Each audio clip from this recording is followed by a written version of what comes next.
Welcome to the Cherland podcast, where I, Cherland, meet up with a musician, hear about what makes them tick, what kind of experiences they're bringing inside of their music, and on today's episode we have Joe and Cameron of King Pari, currently on tour celebrating the release of their Mary EP. King Pari is their project located in Highland Park, just like me, and they lean into their label of stoner soul / lo-fi R&B. We talk about how they formed the band, found their sound, and how the art of DJing informs their music. Please enjoy this conversation with King Pari. Hey, yo. Perfect. Well, top of the afternoon to you both. First off, I was able to find Cameron's name online. What is your name? I go by DJ. Oh, sorry, microphone. I go by DJ Stepmom. DJ online. Stepmom. Yeah, so it's just at DJ Stepmom. Perfect. Yeah, I was able to find that account, but not your actual first name. How do your friends address you? Joe. Joe. DJ. Yeah, it's nothing exciting. Okay. Dat Joe.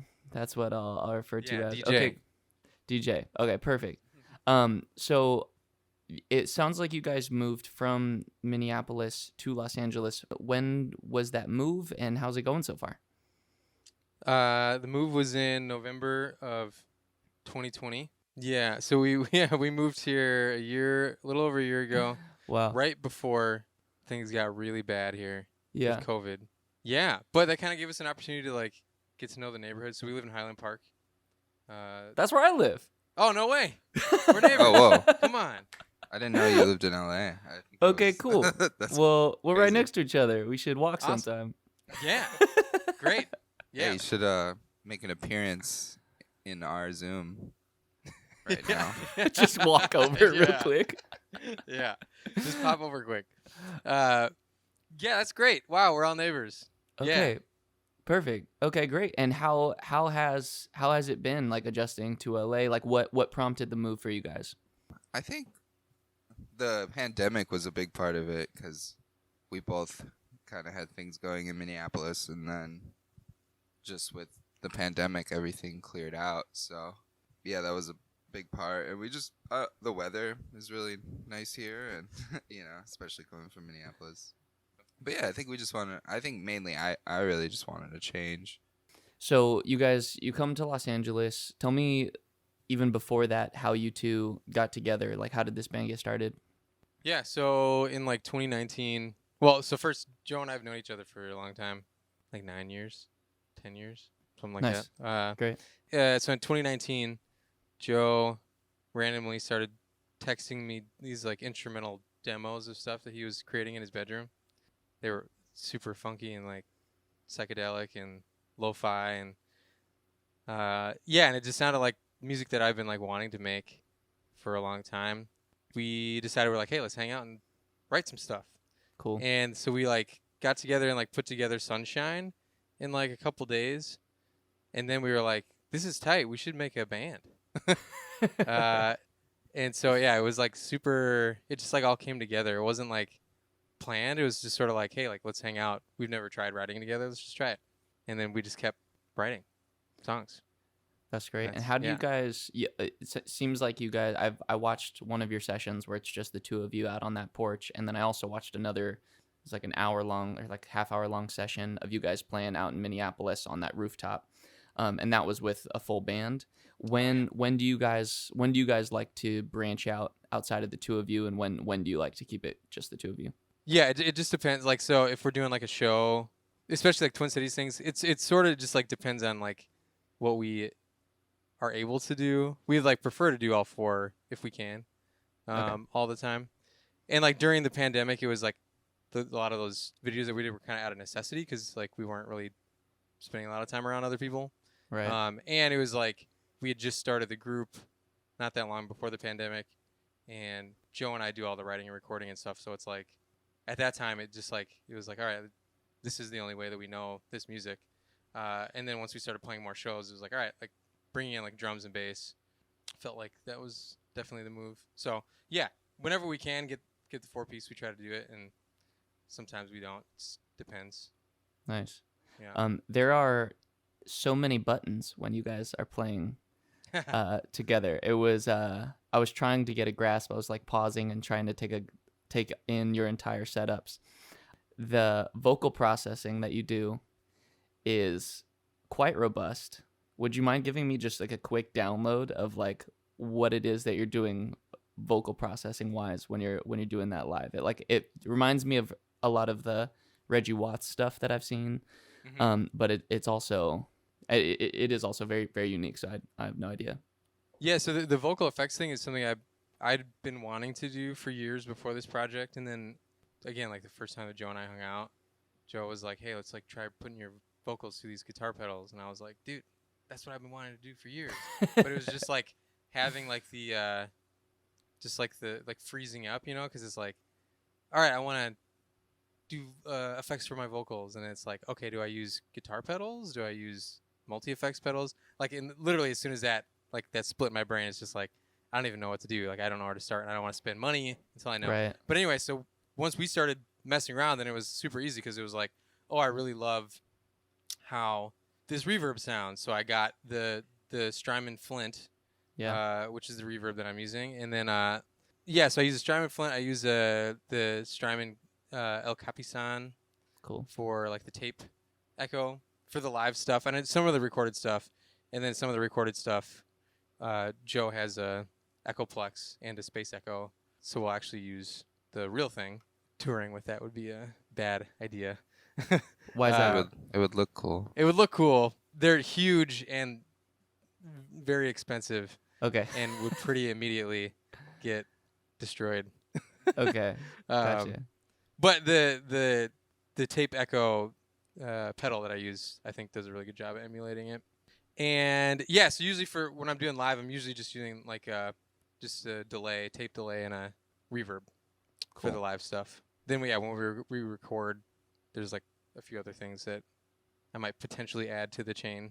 Yeah. But yeah, that's great. Joe, can I ask you a similar question? I noticed that you have the RC300 over to your left, and then you have your effects pedals over in front of you. But then there was also some machine up and to your right. I'm like referring to that.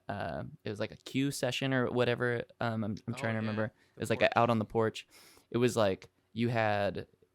It looked like something with touchpads, but then you also had your computer open with a hard drive attached, and I was like, what? There's a large library being accessed, but I don't know what it's for.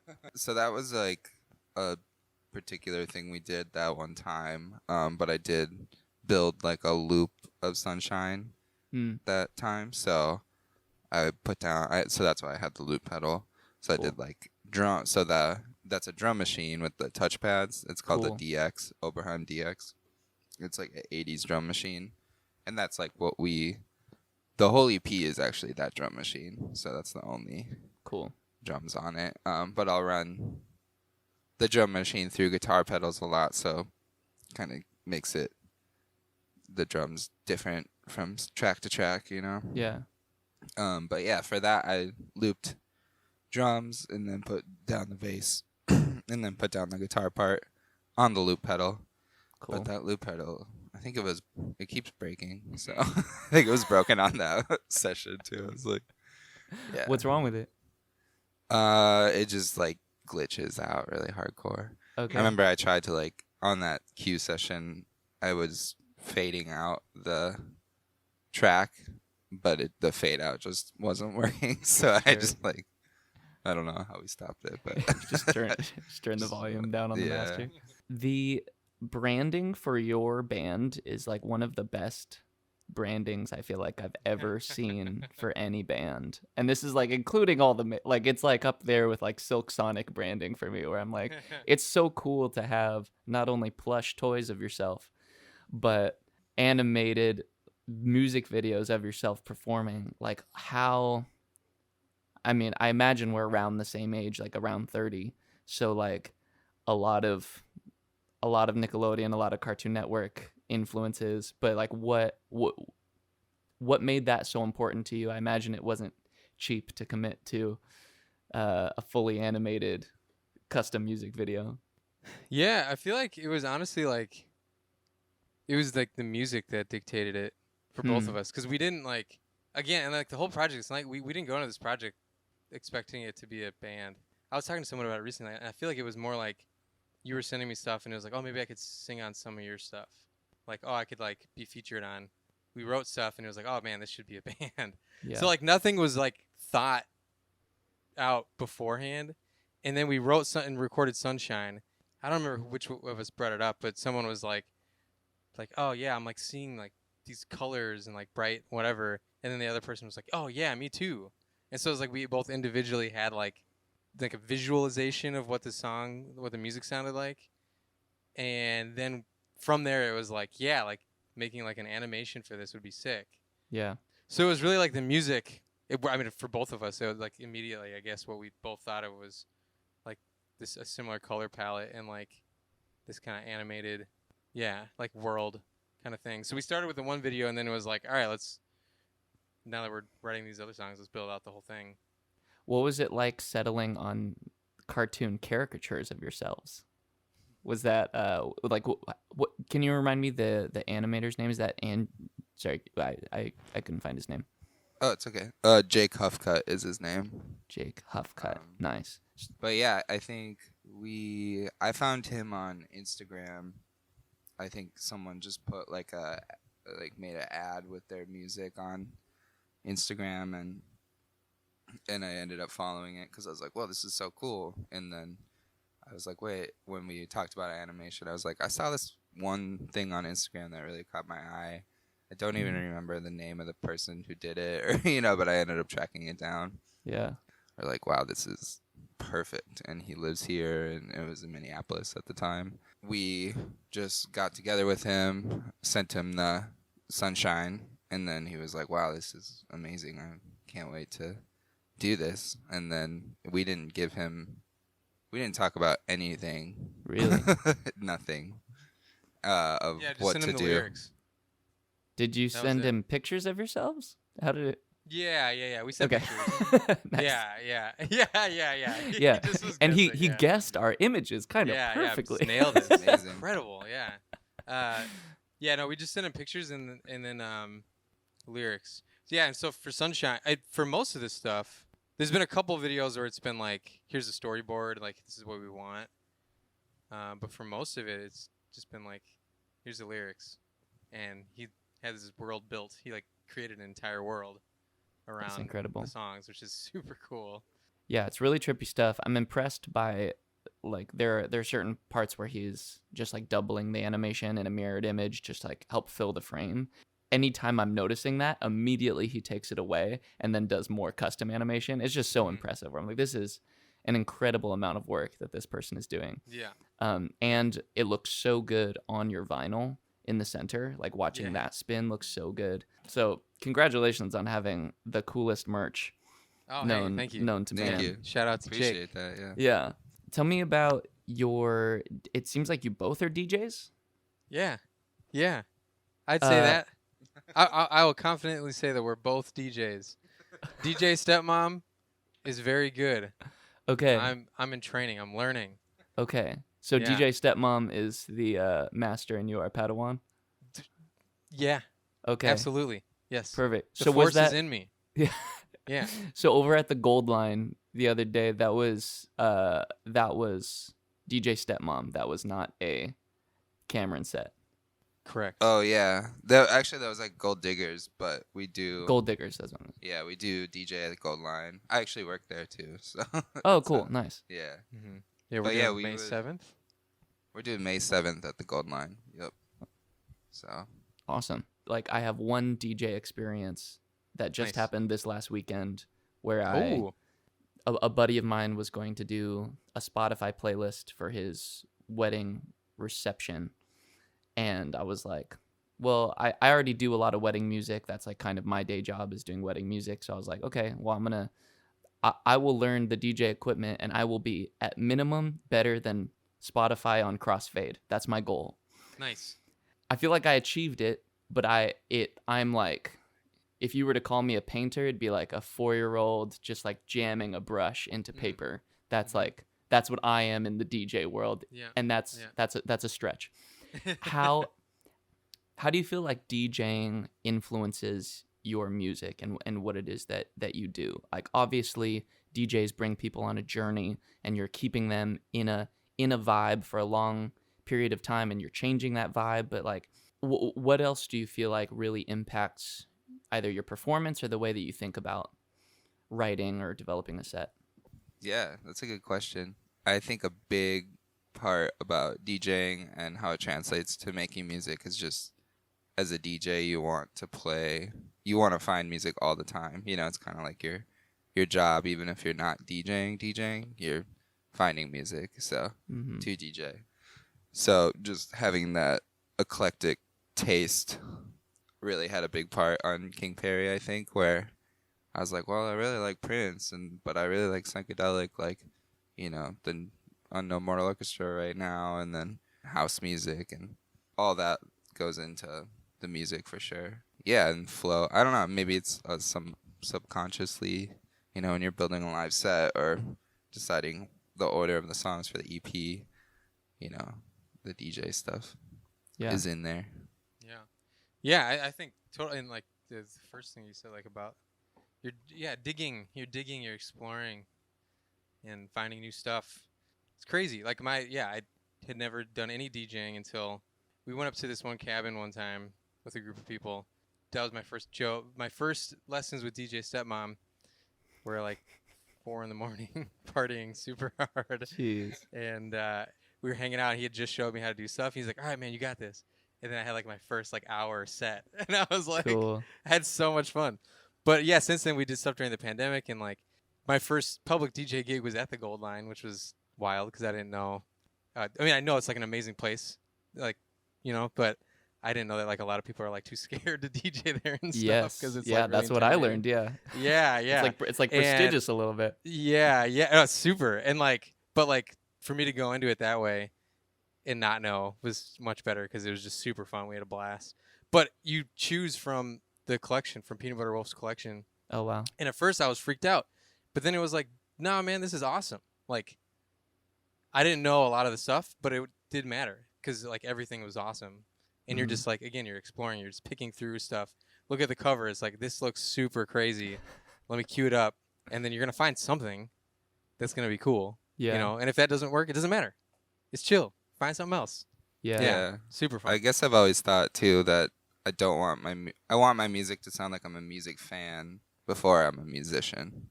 You know, like I want that. That was like a big part of this group because that's kind of where my brain was going, transitioning to musically, and I think DJing had a big part of that. That's really cool. I like that a lot. When you're finding new music, are you finding it all word of mouth, like within other friends, and you're constantly like, when you're searching for something new, where are you going? Yeah, I think so many sources, you know, friends, technology is crazy these days. So YouTube, Yeah. Discogs, I'll like find a producer I like and then maybe click on their name on Discogs and then Gotcha. go down the rabbit hole of stuff they produced or mix. I listen to a lot of mixes, so I'll find a lot of songs just from that. Yeah. Awesome. Great. We're about at the half-hour mark. Just curious if you guys are interested in playing a song for me while we're here. I feel like it's catching you by surprise. Is this a surprise? Oh shit. Oh, you know, this is, but it probably shouldn't be. You're totally able to say, no, I don't think we can pull that off right now, or no, we don't feel like it right now. Can we do some? Yeah, let's just do it. I'll grab my acoustic. Yeah. Let's go. Let's just do it. This is what we're about here. Let's do. I like it. Let's do the one. Let's do with the intro. Yeah. The one, and then it's got the parts. Oh, hell yeah, get the parts.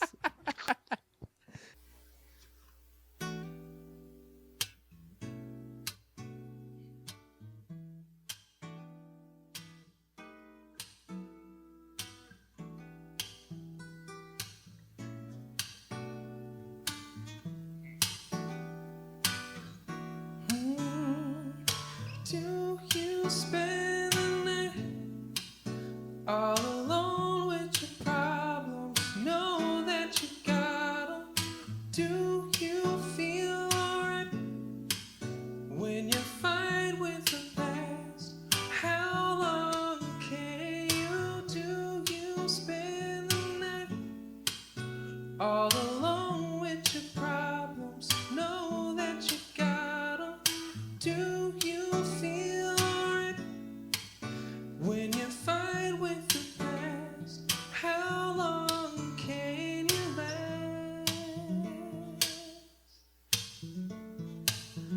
fixed on a screen when the sun goes down. But you can't drown out your thoughts when there's no one else around. Ooh, just outside, memories waiting for you. You put down the shades, but they can peer right through. And you, what can you do?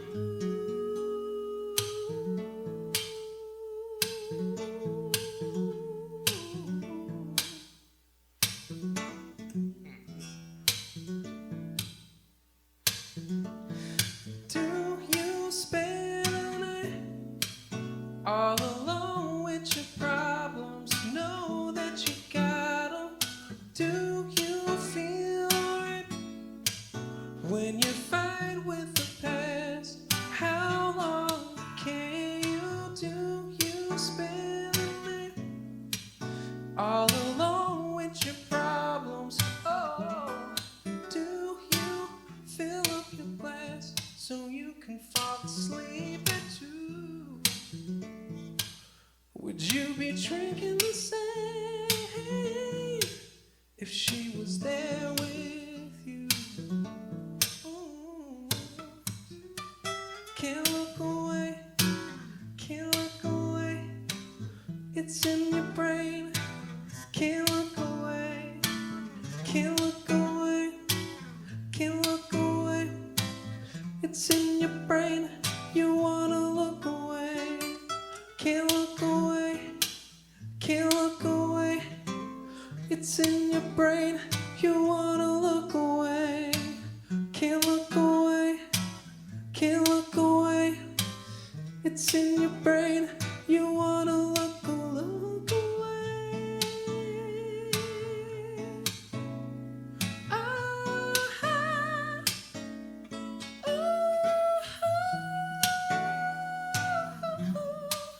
All alone with your problems, know that you got 'em. Do you feel alright when you fight with the past? How long can you do? You spend the night all alone with your problems, know that you got 'em. Do you feel alright when you fight with the past? How long can you last? Ooh. Wow. Acoustic. That was good. Wow. Thank you. Oh, Thank you. That was really that good. was funny. Zero vocal So- warm-ups, hitting all the high notes. Yeah, Well yeah, done. yeah. It's Also, the fingers were first, plenty warm. Yeah, You guys did great. first thing of the day there. It's how we do it though. It feels right. Mhm. That's how you know you're good. You can just pick it up on the fly. Cameron, what's something you really enjoy about working with Joe? Ooh. Okay. One of the greatest parts of working with Joe is that Joe is about capturing the vibe and making sure that we're like capturing the feeling of a thing and the feeling of a performance more so than like trying to make sure it's like perfectly technically lined up, Mm-hmm. nudged, all that. The soul, keeping the soul of the thing Yeah. is the of the utmost importance. So it's like super killer working together on this stuff. Yeah, and also like the like that, and then the like, let's just try it. We gotta try stuff. If we like it, we like it. If we don't, it's fine. But yeah, like the adventure, going for it thing. Yeah. Joe, Yeah. what makes you really like Cameron as a lead singer for this project? Like what do you really resonate with when it comes to him?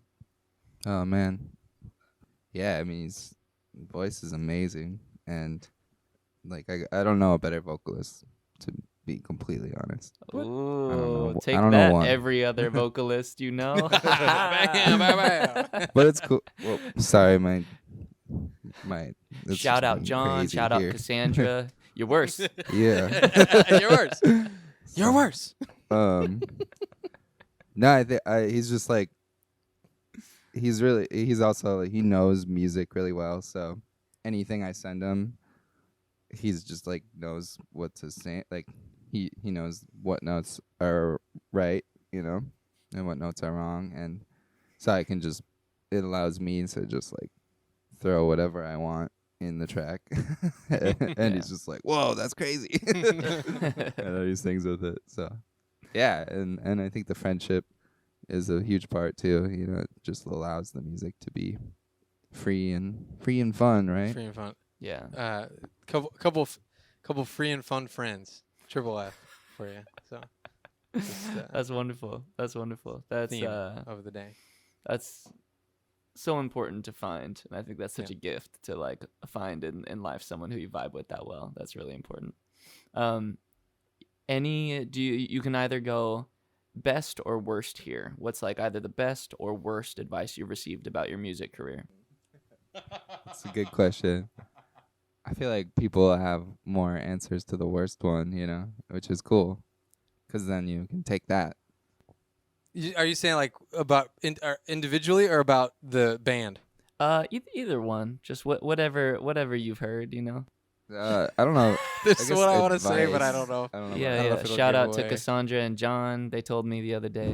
It has to do with Christmas. Oh. Yeah, you should say it. Someone had suggested that they were like, "Oh, this really reminds me of Christmas music." And their advice was to make a Christmas album. Yeah. Oh, for the Sunshine as well. We're not entirely. I don't know. Okay, cool. It was just someone's response, like, "Wow, this is cool. It reminds me a lot of Christmas." Did you ever thought of making a Christmas album? I don't know. Something about it all just felt. It was like we were just trying to show our music to somebody. We're all entitled to that opinion, I guess. Yeah. I think. Well, I would say the best. Maybe this doesn't count as the answer to the question, but I'm gonna answer this question with this. My advice would be don't spend too much time of your life if you're a younger musician, or if you're whatever, you're making music now, you're older, middle-aged, doesn't matter. Don't spend too much time thinking about and caring about what other people think. Spend less time thinking about and obsessing over what other people think. Make stuff that you love and that you think is cool. Especially if you're trying to be like an original artist, do that. Start there. Don't worry about what other people think. I spent too long worrying about what other people think. And now it's like we're just making music that we think is cool and we love how it sounds. And it and it's going like more people have listened to this music than anything I've done before. Cool. And I feel like a lot of that has to do with the fact that we just decided to create music that we love in a way that we love too. Like we record everything at home. Don't go to a studio. Like we just do it all ourselves, and it just feels a lot better. And that's not to say that that's the way that we love to do it. However you love to do it, Right. do it that way. And if there's something in your head that's like something about this doesn't feel right, trust that. Don't waste your time. Don't waste your time doing sessions where you're like hating it, because you don't want to hate it. You want to love it. Yeah. That's good. That's my advice that I'm giving myself. And me. I'll take it. I'll receive it. I'm giving myself to give out. So that's the advice. Yeah. Do you guys have any particular books or authors that have meant a lot to you in the last couple of years? So I just finished Malcolm X's autobiography. Everyone should read that. Yeah, I read that 2 years ago, and that was No words meant. bananas. My man. Murakami. Read a few Murakami books that are just wild. Do you have any particular titles? The first one I read was the Wind Up Bird Chronicle. Don't start with that one. Don't start with that book. Don't do it. It's like 600 pages and like really intense. Okay. I had to stop reading it like 4 times. Yeah. Pinball 1981 or Colorless. There's like several other ones Okay, that are like super killer. Wind Okay. Song. perfect. Joe, you got anything? To just be completely honest, I haven't read a book in a while. That's totally fine. I just that's all like I I had feel not like read I in should- a long time yeah. before the pandemic, and then I started reading again. Yeah. But I've read a couple. I was reading it's called like The Power of Daily Practice, but I didn't finish it. That's hilarious. I was Yeah, reading the power of persistence, but I just Yeah. couldn't bring myself to finish it. Yeah. It didn't quite pull through. Yeah. Yeah. That's amazing. What I read articles, you know. Mm-hmm. QAnon. No, just kidding. Boo. Boo. Totally kidding. I don't read that at all. I like to learn about the people that like crazy shit. Like, you know. Yeah, That's yeah. interesting to me for sure. Yeah. I'm gonna read a book in 2022. Yeah. Or not. It's fine. Yeah, Oh, yeah, yeah. Doesn't Yeah. matter. Yeah. Get Audible if you want. Listen to something on YouTube. yeah. It's all your My choice. whatever you Kindle. want. I'm still. Yeah, I don't know. Yeah. My Kindle broke, and now I'm just, I'm stuck. No. What did Life is people do just before that? really- You know? It's like Yeah. Yeah. No idea. And now you're frozen. You're frozen. I just Yeah. read the same page Same from this page. one book Over. because that's Yeah. just the only thing that shows. Yeah. We- That's yeah. perfect. Do you guys have any upcoming gigs or things that you're looking forward to, things that you're dreading that you want to promote? Finishing up our Mary tour with 2.5 weeks. We're starting Salt Lake City on April 19th. And we're going to Denver, Davenport, Twin Cities, Turf Salt Club, Lake City. Salt Lake City, Milwaukee, Madison, Chicago, Kansas Wow. City, Missouri, Norman, Oklahoma, Amarillo, Texas. Dang, what else? Albuquerque, Phoenix, Arizona, San Diego, California, and LA. and Los but Angeles. we haven't announced that yet, but it's May something. Coming May 8th May 8th, at the Moroccan Lounge. Nice. Moroccan Lounge. Well, are you booking that all yourself, or I saw that you work with Acrophase Records and Andrew Morgan? Are you booking all of these dates yourself, or are other people helping you as well? We have an agent, Jonathan Nice. Matson from the Matson 2. Cool. He is the bomb. Mhm. .com. He is a bomb. Okay, great. .com. Great. I appreciate it. Yeah. Thanks so much for chatting with me today, you guys. Yeah, I really, thank you. Of course. yeah, I Thank really you. I appreciate the insights. I like all the pedal references. Yeah, overall I think you guys are cool. Would love to Yeah. love to hang out. Love to hang out in a park, play some video games, whatever you're Definitely. into. This all sounds great. Let's Okay. do both at the same time. Yeah. Perfect. With the Nintendo Switch, you Yeah. can. Yeah, you can do anything. Oh, okay, perfect. Great. I'm gonna go ahead and clap on my end.